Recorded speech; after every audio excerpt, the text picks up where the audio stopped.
Magandang araw sa lahat, welcome po ulit dito sa atin channel ang Biyahe i-Komida. Maraming salamat sa lahat ng nag-subscribe indeed.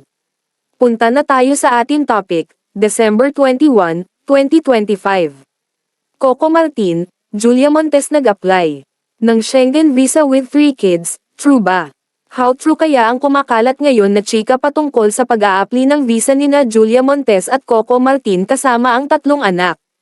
Usap-usapan kasi ngayon ang isang post mula sa Reddit kung saan inisblock nito na apparently ay nag-apply ang dalawa para sa Schengen visa at may kasama silang 3 dependent children. Coco and Julia recently applied for a Schengen visa, and it turns out they didn't apply alone. They applied with 3 dependent children. This wasn't speculation, this wasn't fan math, this came straight from embassy side confirmation during the processing, saad ng naturang Redditor. Pagpapatuloy niya, and let's be real, for years the public conversation barely reached maybe they have 1 child. That alone felt like a guarded secret. Finding out it's actually 3 feels like a whiplash. Chika pa ng Redditor, labis ang kanyang paghanga dahil talagang naging maingat sila sa naturang sikreto at walang kahit na anong nakalusot na intrigang 3 na ang anak umano nila Coco at Julia.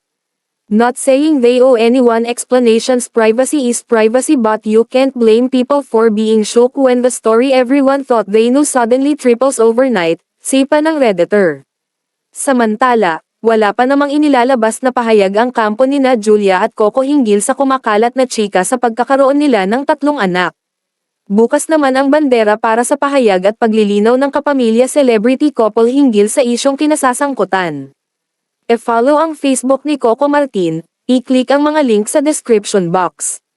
At yan ang ating latest showbiz chika update for today. Huwag kalimutan mag-subscribe, i-click ang notification bell for more showbiz chika updates at suportahan po ang ating Facebook page. Maraming salamat sa lahat ng nag-subscribe indeed, magandang buhay sa lahat, adios!